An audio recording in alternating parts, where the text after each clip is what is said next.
suis toute excitée. Ouais.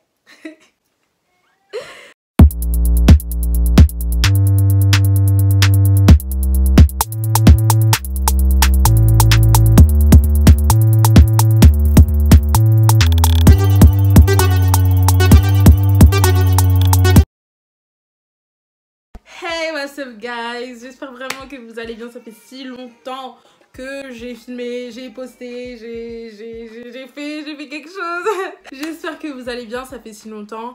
Pour ma justification, les cours, hein, moi à chaque reprise, je suis vraiment la tête dedans. Donc ça veut dire que je fais rien d'autre que de traîner et de faire mes devoirs, de réviser tout ce qui va avec. Donc vraiment, excusez-moi pour cette absence. Ça m'a trop manqué, mais genre vraiment ça, je me suis rendu compte que waouh, j'aime YouTube. Ça m'a vraiment trop manqué. Plusieurs fois je voulais tourner, plusieurs fois je me disais vas-y Kadji, vas-y Kadji, vas-y Kadji. Mais étant donné que j'ai cours even le samedi, ça veut dire qu'en fait le samedi, en fait le matin je suis très fatiguée. Puis quand je rentre j'ai juste envie de dormir. Et le samedi c'est souvent les jours où je peux tourner. Parce que le dimanche vous connaissez les devoirs et tout. Donc ça veut dire que tous mes samedis là j'étais fatiguée, où j'avais des trucs à faire. Donc je suis vraiment désolée. Mais du coup je suis quand même allée au cinéma une fois le mois dernier en septembre. Et j'ai vu 2 films qui pour le coup ont été vraiment des gros coups de cœur.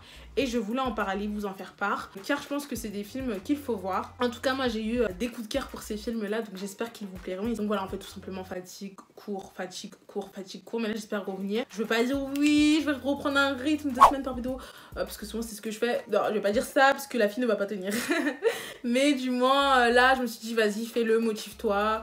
Tu laisses le mood mauvais un peu derrière et tu viens t'asseoir ici et filmer, voilà. Donc écoutez, je vous propose d'y aller. Juste pour les spoilers, il y aura que des spoilers pour Antebellum. Et c'est la raison pour laquelle je vais en parler en second. Et dans le premier film qui est donc Rocks, il n'y a pas de spoiler, voilà.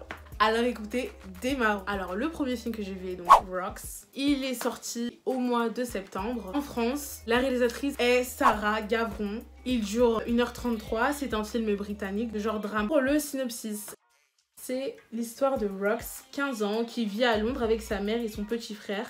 Quand du jour au lendemain, leur mère disparaît, une nouvelle vie s'organise avec l'aide de ses meilleurs amis.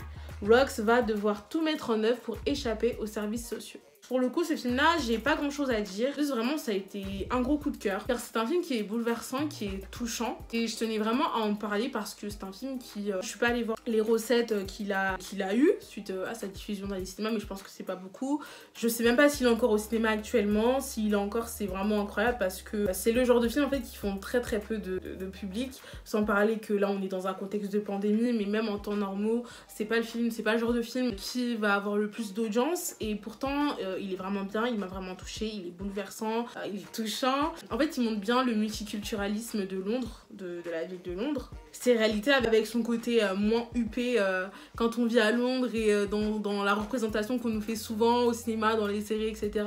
de Londres. Et les choses qu'on a l'habitude de voir, là, pour le coup, on est vraiment dans une réalité dure, mais qui est réelle et qui est importante et qui est bien montrée. Concernant le jeu, il y a une improvisation qui est très naturelle. On dirait vraiment qu'on voit un groupe de jeunes amis, toutes des copines, parce que pour le coup leur groupe c'est vraiment que des filles. On dirait qu'on est vraiment dans leur groupe qui se connaissent depuis toute petite, depuis toujours, et qui ont une vraie relation, une vraie proximité, et on est vraiment immiscé dans leur réalité qui est dure, qui est poignante, qui est touchante, qui est prenante, et qui nous fait montrer en fait oui qu'est-ce que c'est d'être londonienne, de vivre à Londres quand on vient pas forcément des quartiers huppés, quand notre milieu social n'est pas forcément le plus haut. C'est un peu, ça me fait penser aussi pareil à la France, dans les milieux, dans les quartiers populaires, les enfants qui sont en difficulté, qui savent pas trop où aller, qui ont des difficultés dans leur famille, leur cadre familial tout simplement. Et vraiment je me suis dit purée, j'aimerais trop être dans leur bande quoi, parce que c'est un truc que je comprends totalement, c'est un truc auquel je pourrais m'identifier pour certains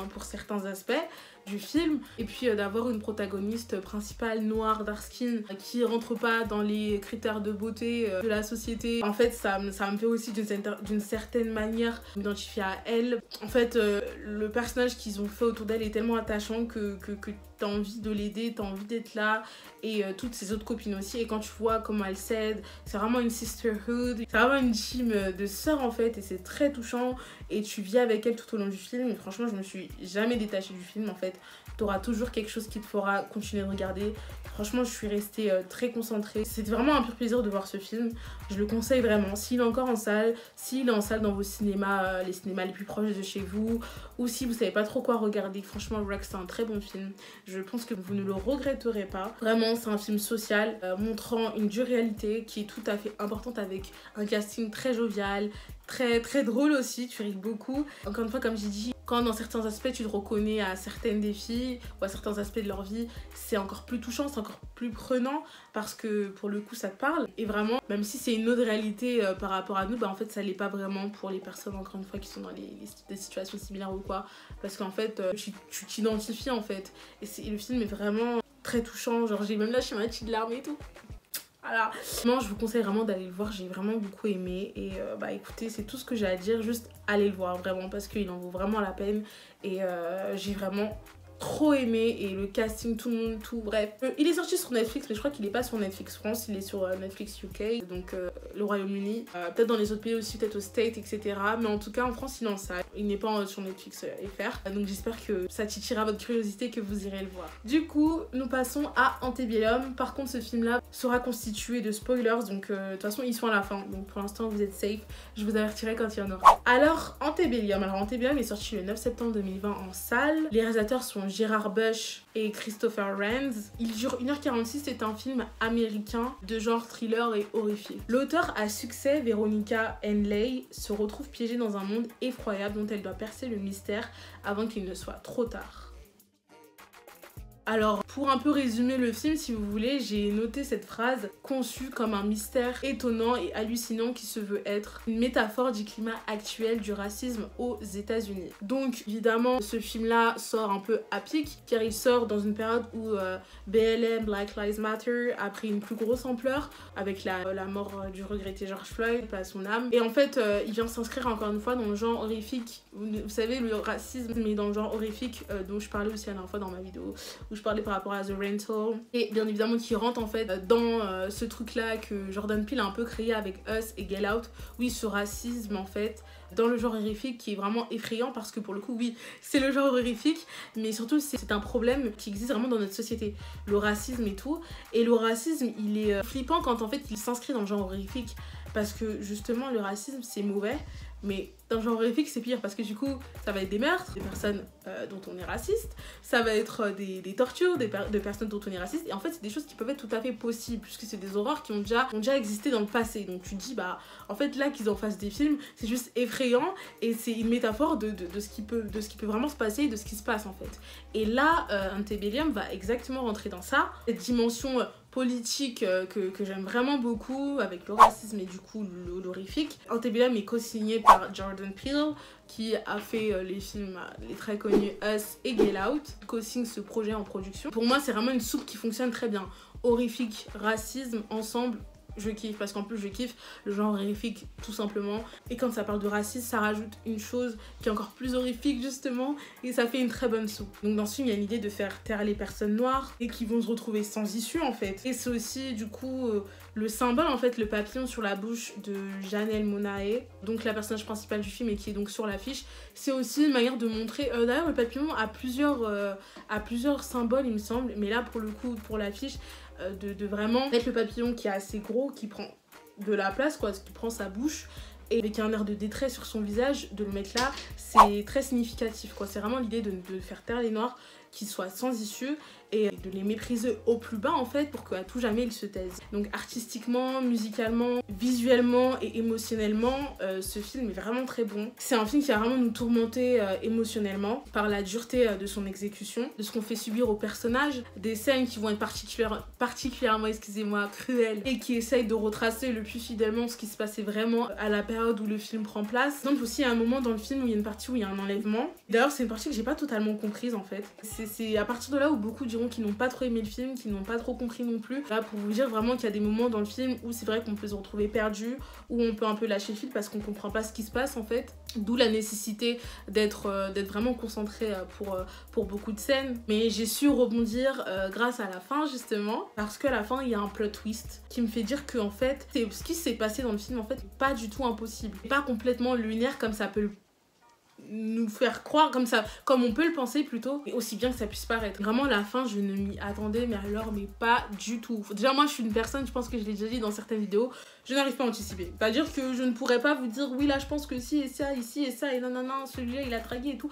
Je suis quelqu'un qui n'anticipe pas, voilà. Non, du coup pour le coup je ne m'attendais pas à ça et c'est vraiment un très bon plot twist. Encore une fois je trouve que dans le genre de film qu'il est, dans ce qui va se passer, mais je préfère que vous attendiez de voir le film pour que vous compreniez, je le dirai en partie spoilers, mais dans le genre de film que ça s'inscrit, ça en soi quand tu vois le speech c'est pas innovant, mais quand tu vois le film oui, grâce au plot twist justement tu te dis genre c'est vraiment troublant en fait et tu te poses la question en fait mais it can be real, genre tu vois, genre je sais pas, bah je vais pas trop en dire sinon je vais vous spoiler mais c'est incroyable. Vraiment quelle fin, les dernières scènes elles sont vraiment rythmées, nous donnent vraiment envie de savoir où les personnages vont finir, comment ils vont finir tous avec ce film qui est dur émotionnellement, vraiment voir quelle est l'issue de tous ces personnages en fait, où vont-ils finir finalement et comment et qu'est-ce que c'est que ça, qu'est-ce qu'on a en face de nous. D'ailleurs le film a été accusé de black trauma. En fait le black trauma si vous voulez c'est là dans notre cas, dans le cas du cinéma du coup, ou tout simplement du divertissement souvent, c'est toujours ressasser les souffrances des noirs, c'est-à-dire parler des choses qui se sont passées contre les noirs, toujours les remettre là et c'est un peu du black trauma, c'est comme nous torturer avec ça en fait, des traumatismes passés, tout le temps nous les ressasser etc.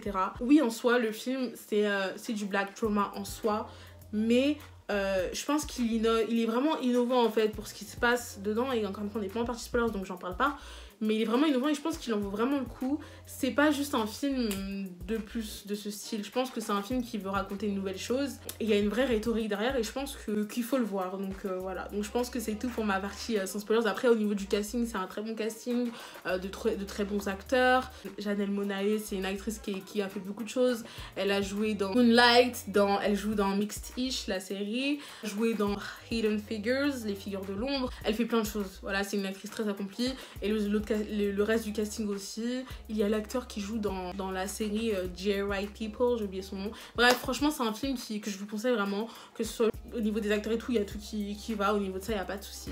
Et je vous conseille vraiment d'aller voir parce que pour le coup, la fin m'a vraiment surprise. Donc là, on passe en partie spoilers. Écoutez, si vous n'avez pas vu, je vous invite à quitter, à le voir puis à revenir et à lâcher un petit pouce bleu, vous abonner, à activer la cloche et à partager si vous avez aimé. Et du coup, nous passons en partie spoilers.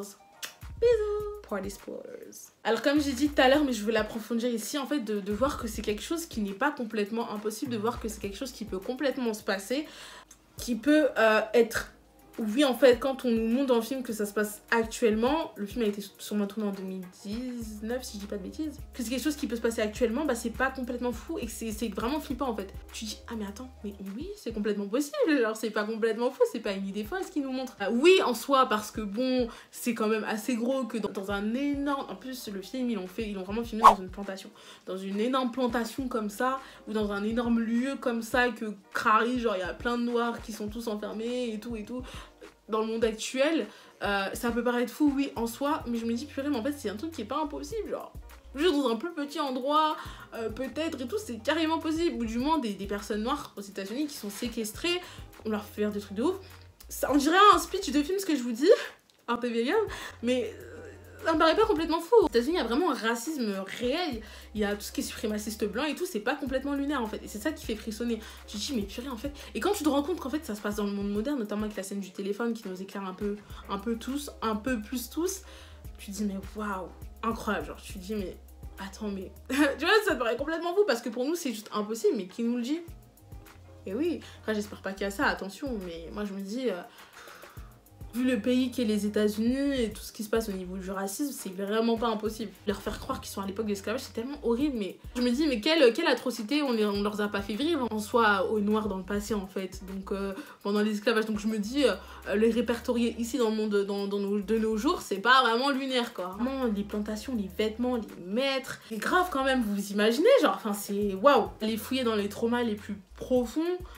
Des gens à nous tourmenter avec le plus possible en fait. Vraiment encore une fois le film fait vraiment penser à Get Out dans le fait qu'il y a ce lavage de cerveau qui est fait pour asservir de nouveau, enfin quand je dis de nouveau je pense aux ancêtres noirs tout simplement, de nouveau les noirs aujourd'hui mais dans le présent en fait. Et c'est vraiment horrible, mais ça m'a fait vraiment penser à Get Out pour le coup, avec encore cette idée là de maître blanc, de noir. Là pour le coup dans Get Out ils étaient étudiés pour faire des choses bizarres et tout, mais même là en vrai c'est le même principe quoi, prendre des noirs, leur faire un lavage de cerveau, les tourmenter et les utiliser comme des marionnettes comme bon leur semble quoi. La fin quand elle s'enfuit avec le cheval, pour moi c'est une symbolique. Forcément quand on pense à toutes les personnes qui ont réussi à s'échapper pendant la période de l'esclavage, des plantations, bien évidemment la très célèbre Harriet Tubman qui a réussi à s'échapper elle, mais également je crois que c'était 74 autres personnes noires réduites en esclavage. Je crois que c'est 74 si je dis pas de bêtises. En tout cas c'était 70 et plus. D'autres bien sûr qui l'ont fait, dont on connaît sûrement pas le nom ça se trouve. Et l'existence malheureusement. Et vraiment c'est comme une symbolique elle s'enfuit et elle sort de tout ça et elle y arrive en fait. Et encore une fois à la fin quand tu vois qu'en fait c'est vraiment un parc en fait. C'est vraiment des gens qui viennent les voir, les visiter, qui viennent voir ça comme un film au cinéma, comme une pièce de théâtre au théâtre. Enfin c'est fou, je trouve ça complètement fou. Je me dis mais merde en fait. Ouais, c'est grave, c'est horrible. Et quand t'es blême, c'est vraiment à voir. J'ai peut-être oublié des choses dans les deux films. En tout cas, là, je pense que j'ai dit l'essentiel. J'ai été super contente d'être de retour, juste l'histoire d'un instant. Et j'espère que je vais continuer à revenir, tu vois, parce que ça me manque vraiment beaucoup. Bah écoutez, allez voir ces deux films. Je vous les conseille vraiment et ils sont vraiment très bons. Très bonne réalisation, très touchants. Et même si vous avez peur pour le corona, bah c'est pas grave, allez-y plus tard. Bon, après, plus tard, ils sont plus la 4G. Trouve un moyen de les voir parce qu'ils sont vraiment très très bons. En tout cas j'ai beaucoup aimé, j'espère que ce sera le cas pour vous. Je vous invite du coup à liker cette vidéo si vous avez aimé, à vous abonner, à activer la cloche si vous voulez, et à partager et à me rejoindre sur mes réseaux sociaux, because c'est là, du coup oui justement j'en viens.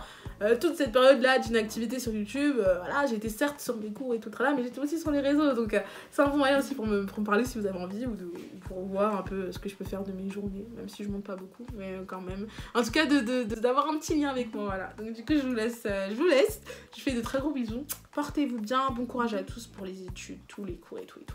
Et franchement, j'espère que tout ira bien pour vous, en tout cas moi je vous kiffe, faites attention à vous, protégez-vous bien, protégez bien les autres, et gros cœur sur vous. Bisous!